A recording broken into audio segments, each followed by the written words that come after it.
গভীর মনোযোগ। হযরত আলীর রানের মধ্যে আমার নবী মাথা দিয়ে ঘুমায়।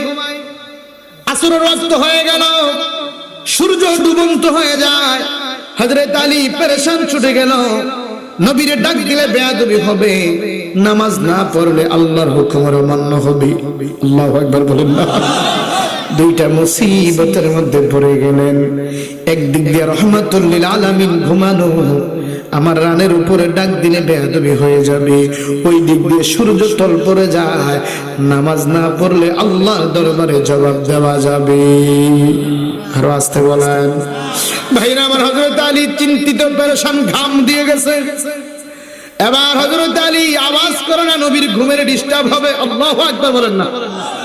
হযরত আলী চোখের পানি ফেলে কান্না শুরু করে দিলেন।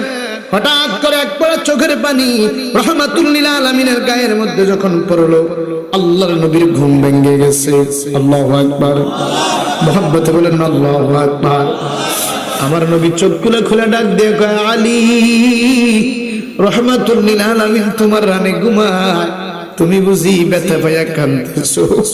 হযরত আলী ডাক দিয়া কয়, নবী গো, আল্লাহি, আল্লাহর জাতের কসম, আপনি আমার এখানে ঘুমান, আমি এই জন্য কান্দি না নবী গো।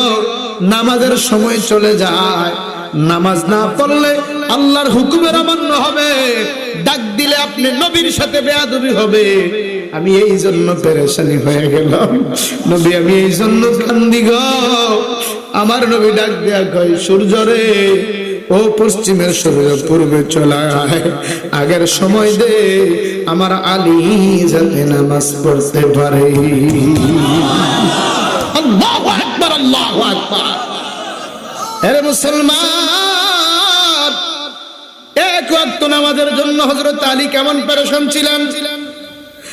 হযরত আলীর ঘরে খাবার নাই, 7 দিন চুলার মধ্যে আগুন জ্বলে না। হাসান হুসাইন কান্দে, মা ফাতেমা আর যখন সহ্য করতে পারেন না, দুই ভাইরে কোলে লইয়া আমার নবীর বাড়িতে চলে যায়। জয়া কান্দে আর কয়, নবী, নবী গো, ও মায়ার নবী, আমি হাসান হুসাইন রে আর মানাইতে পারি না গো নবী। আজকে 7 দিন হয় আমার চুলার মধ্যে আগুন জ্বলে না। গড়াগড়ি দিয়ে কান্দে। আমার নবী দুই ভাইরে যখন আদর করে, দুই ভাই ডাক দিয়া কয়, নবী গো, আপনার চেহারা মুবারক দেখলে খাবারের কথা মনে থাকে না। আল্লাহু আকবার, আল্লাহু আকবার। আরে মুসলমান, 2 টাকার চা বিক্রি করার জন্য তুই দোকান বন্ধ করতে পারস না রে ভাই। 10 টাকার পাউরুটি বিক্রি করলে 1 টাকা লাভ হয়, তুই বন্ধ করতে পারস না, ঠিক কিনা বলেন? হযরত আলী আর খাবারের ব্যবস্থা নাই, ঘরে টাকা নাই। হযরতে ফাতেমা তাজহারা রাদিয়াল্লাহু তাআলা আনহা বলে, স্বামী গো, আমার একটা চাদর আছে, এইটা বাজারে বিক্রি করেন, যা টাকা হয় এইটা দিয়া কিছু আটা নিয়ে আইসেন, আমি আর হাসান হুসাইনকে মানাইতে পারি না। ও স্বামী, আমার হাসান হুসাইনকে আর মানাইতে পারি না, আমার চুলায় আগুন জ্বলে না। স্বামী, আমার গায়ের চাদরটা রহমাতুল লিল আলামিন আমার বিয়ের সময় উপহার দিয়েছে। আল্লাহু আকবার বলেন না। স্বামী, স্বামী গো, এই চাদরটা নিয়ে যান, বিক্রি করে বাজারে যা পাবেন তা দিয়ে কিছু আটা নিয়ে আসেন। হযরত আলী চলে গেলেন, এই চাদর নিয়ে বাজারে বিক্রি করলেন 6 দিরহাম। কয় দিরহাম? কয় দিরহাম? জোরে বলো। 6 টাকা। বাংলা কয় টাকা? কয় টাকা? 6 টাকা আলী বিক্রি করলেন। খুশি, আজকে মন ভরে আটা নিয়ে যাইতে পারবো, খেজুর নিয়ে যাইতে পারবো, আমার হাসান হুসাইনের মনে একটু শান্তি হবে, খাবার পাবে। হযরত আলী চাদরটা বিক্রি করে একটু সামনে যায়া দেখে একটা ক্ষুধার্ত ভিখারি হাত উঠাইয়া ডাক দিয়া কয়, আলী রে, আলী, আলী, আমার 3 দিন পেটের মধ্যে কোনো খাবার নাই, আমার চুলার মধ্যে আগুন জ্বলে না রে আলী,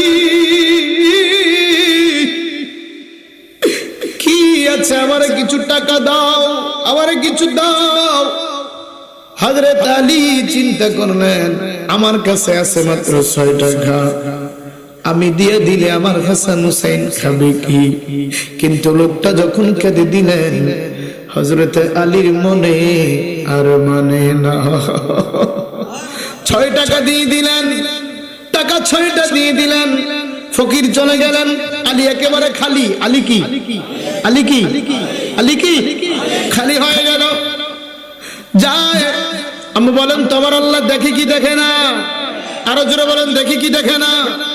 হযরত আলী একটু সামনে যায়, আমার আল্লাহ জিবরাইলকে পাঠাইলেন, জিবরাইল মানুষের সুরত লইয়া একটা উট লইয়া আলীর সামনে দাঁড়ায়া যা। আরো জোরে বলেন না সুবহানাল্লাহ। এবার আল্লাহর নবীর সাহাবী হযরত আলী বাজার থেকে বাড়িতে যায়, মন কিন্তু মলিন নাই। আল্লাহু আকবার। আমরা হইলে দিতাম নি কেউ? হ্যাঁ না, আমার ঘরে খানা নাই, নিজের ঘরে বাতি দিয়ে না মসজিদে বাতি দেন, কয় না বাবা, কয় না?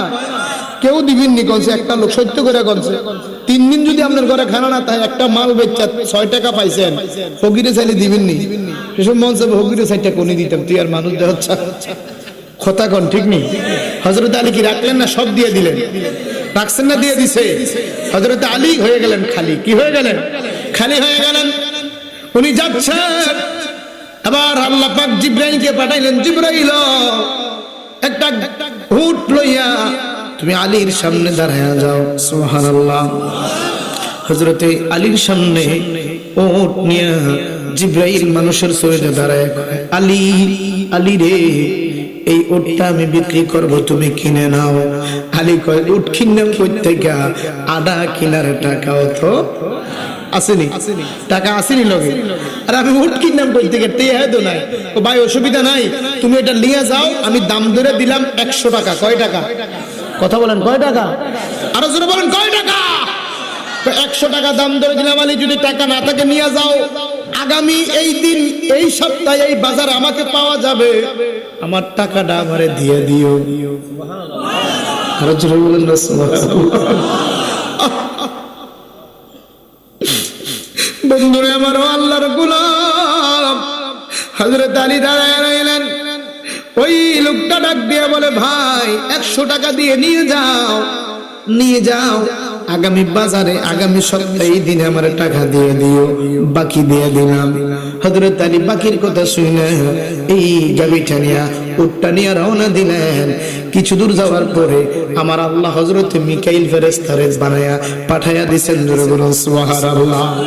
আমার আল্লাহ ডাক দিয়া কো, মিকাইল আলী বাড়ি যাওয়ার রাস্তায় দাঁড়ায়া যাও, আর দাঁড়ায়া দাঁড়ায়া বলবা বেশ বিক্রি করবেন নি, বিক্রি করবেন নি, আমি একজন ক্রেতা, আমি উট কিনি, বকরি কিনি, দুম্বা কিনি। সুবহানাল্লাহ।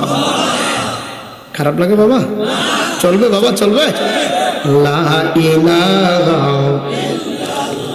জোরে লা ইলাহা, সবাই মিলে লা ইলাহা, আরো জোরে লা ইলাহা, ভালো লাগে লা ইলাহা, আসমান জমিন গায়রুল্লাহ, শুধু মাবুদ এক আল্লাহ, লা ইলাহা, আরো জোরে লা ইলাহা, লা ইলাহা, লা